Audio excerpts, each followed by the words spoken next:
What would you do if a store employee told Liam Neeson he couldn't afford the watch he was holding? Would you laugh? Would you watch quietly? Comment now. Well, that's exactly what happened on an ordinary afternoon in a luxury boutique.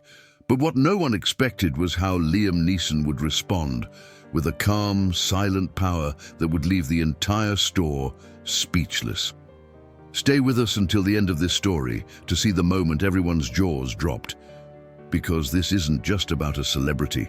It's about a lesson that every one of us needs to hear. There are days when the world doesn't notice, and then there are moments when a single figure walking through a glass door can change the entire atmosphere of a room. Liam Neeson stepped quietly into the luxury boutique, the bell on the door jingling softly behind him. His coat was worn, his shoes were modest, and his face, slightly shadowed by a few days' stubble, bore the unmistakable marks of experience, loss, and resilience. No cameras followed him, no entourage flanked his sides. He was just a man. Inside, the boutique gleamed with polished glass, delicate spotlights, and displays that screamed exclusivity. The employee behind the counter barely glanced up, his sleek hair perfectly combed, his suit sharp. His eyes flicked to Liam for a moment, and then he returned to his phone, tapping a message with a smirk. Liam moved slowly, deliberately, letting his fingers trace along the edge of the glass. His gaze stopped at one particular watch, a classic timepiece, elegant and understated, the kind that whispered wealth rather than shouted it.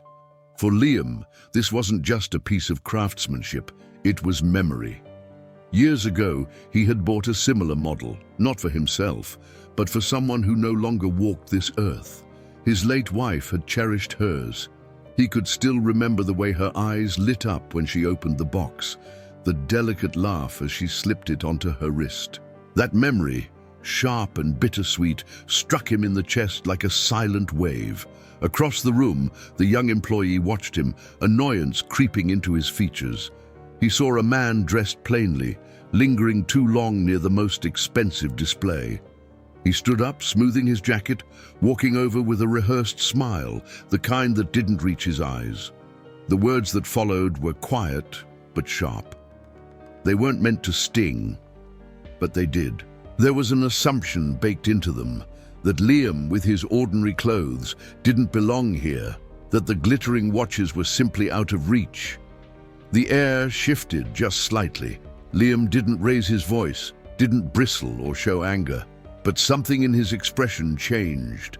His eyes, calm and steady, lifted slowly, locking onto the young man with a gaze that seemed to carry the weight of countless stories, of battles fought both on screen and off. It wasn't arrogance, it wasn't defiance, it was something deeper. Outside, the city buzzed with life, unaware that inside this small, quiet boutique, a silent tension was building. Other customers glanced sideways, sensing something, though they couldn't quite name it. Liam straightened just slightly, his broad shoulders easing back, his hand resting on the glass case with a casual familiarity. The employee faltered just for a moment, something flickering across his face, doubt maybe, or the first tremor of realization. But Liam said nothing yet. He simply smiled faintly, a ghost of a smile, the kind that holds more power than any raised voice. And then, softly, deliberately, he let the words slip, low and unhurried, words that would hang in the air, freezing the moment in time. Did the young man know who he was speaking to? Did he know the stories that trailed behind this quiet figure, the years of roles, the global fame, the countless people who had watched Liam on screen and admired his presence? Outside the window, a passerby paused, frowning in recognition, eyes widening slightly. Inside, the boutique seemed to hold its breath. The employee shifted his weight uneasily. Something was beginning to dawn on him, but the full picture hadn't clicked into place. Not yet. And then Liam's gaze softened, his voice nearly a whisper, but filled with undeniable gravity. Do you know who I am? The question wasn't arrogant. It wasn't a challenge. It was a quiet reminder. a gentle push against the assumptions hanging in the room. The boutique, once bustling with quiet conversation and soft footsteps, seemed to fall into a hush. And just like that, the cliffhanger that would pull every listener forward, refusing to let them look away. As the employee's eyes widened in slow, dawning horror, the door behind the counter opened, and the boutique manager stepped into view, his face pale, his mouth parting in sudden recognition. The room, the tension, the balance of power, everything was about to shift. But no one knew yet just how much. The silence that filled the boutique was not ordinary. It was the kind that pressed against the walls, that made the ticking of the watches in the display cases sound unnaturally loud. The boutique manager stood frozen near the doorway, eyes locked onto Liam Neeson. His mouth opened slightly as if to speak, but no words came out. Across the room, the employee who had just moments before dismissed Liam with quiet arrogance now felt the sharp sting of recognition prickling at his skin. He had seen that face before, not here, not in this quiet shop, but on screens, in theaters, on posters. It was a face known around the world, one that carried with it not just fame, but gravitas. Liam Neeson wasn't just a man, he was a legend. A name woven into the fabric of cinema, a figure known for roles where strength wasn't measured in loudness, but in calm resolve, in the kind of silent force that could silence a room. The young employee's breath hitched. His earlier smirk, the casual dismissiveness, fell away like a crumbling mask. His hands twitched at his sides, the realization crashing into him all at once. Liam stood still, his frame relaxed, his hand still resting lightly on the glass case. His eyes didn't carry anger, they carried something heavier. Memories, years, losses, triumphs. He wasn't here to show off, wasn't here to shame anyone, but the weight of who he was now filled the room. The other customers, sensing the shift, began whispering among themselves, their gazes flicking between the watch display, the pale-faced manager, the trembling employee, and the tall figure who had walked in as if he were just another man. And still, Liam remained silent. He let the space stretch.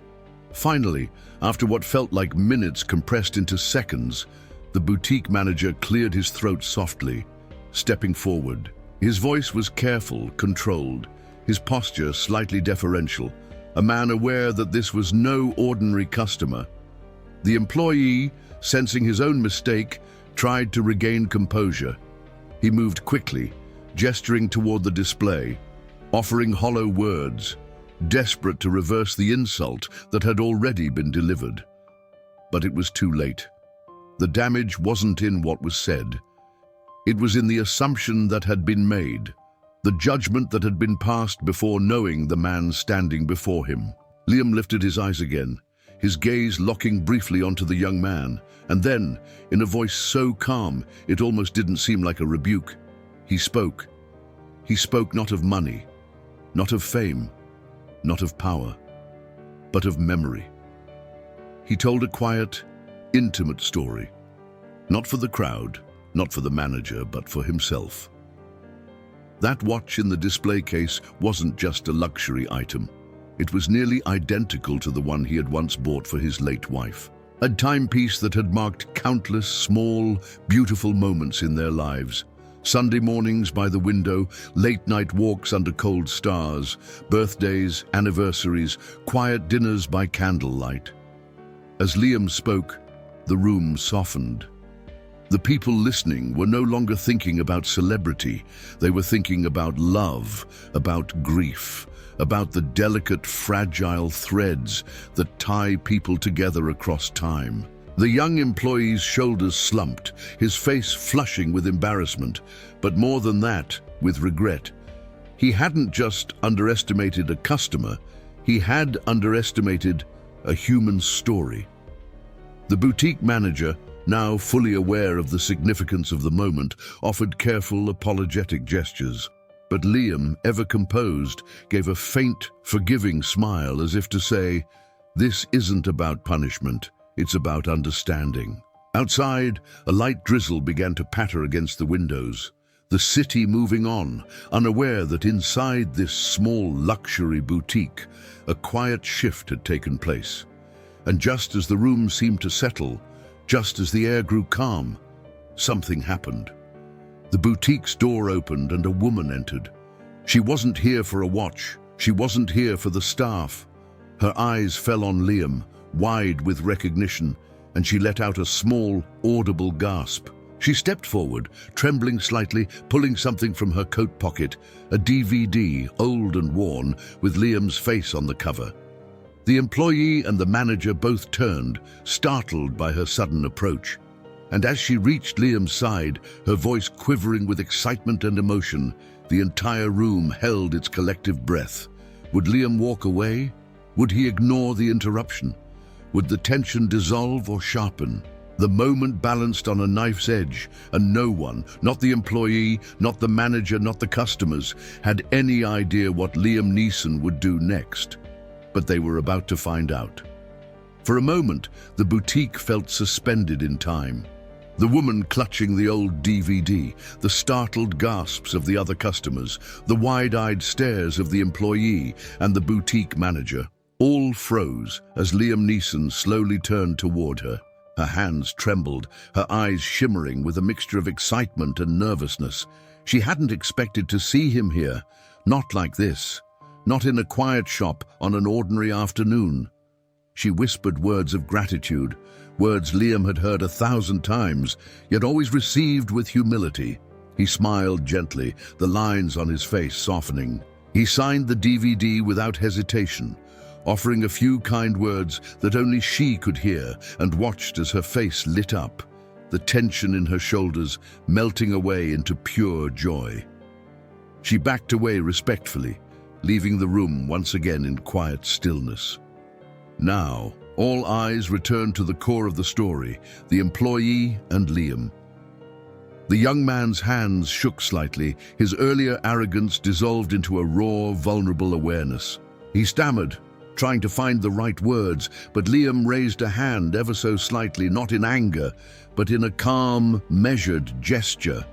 And then, in the voice that had commanded armies on screen, negotiated kidnappings, and delivered some of the most unforgettable lines in cinema, Liam spoke, not for the crowd, not for the cameras, but for the heart. He spoke softly, but each word landed with weight.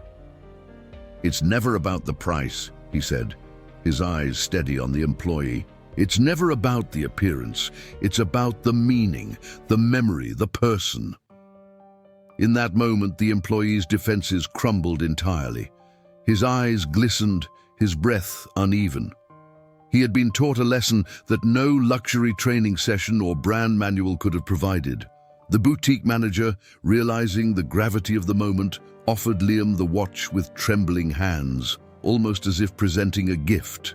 But Liam shook his head gently, pulling out his wallet and insisting on paying the full price. There was no need for discounts, no need for special treatment. Transaction complete, Liam took the elegantly wrapped package in his hand, thanked the manager quietly, and turned his attention back to the young employee. He reached into his coat pocket, pulling out a small envelope, sealed and plain. He placed it gently on the counter, sliding it across with a faint smile. The employee hesitated, his fingers hovering above it, unsure whether to open it now or later. As Liam moved toward the exit, his tall figure cutting a graceful line through the boutique, the employee's curiosity overcame his hesitation. Slowly, he peeled back the seal, heart pounding. Inside wasn't money, wasn't a business card, wasn't a reprimand. It was a handwritten note. In neat, unmistakable script, it read, "The respect you give opens more doors than the money you chase. Remember this." And beneath the words, an unmistakable signature, Liam Neeson.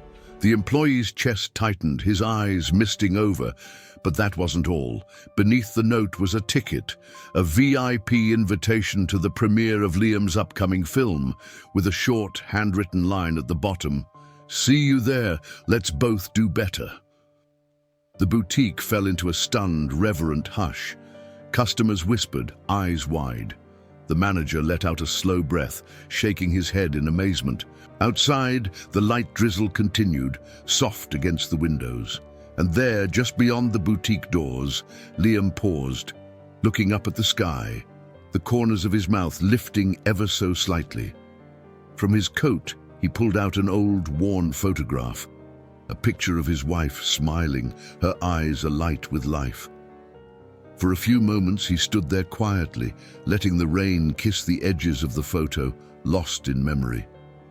Then with a calm breath, he tucked the photo back inside his coat, squared his shoulders, and walked into the afternoon, leaving behind not just a lesson, but a legacy.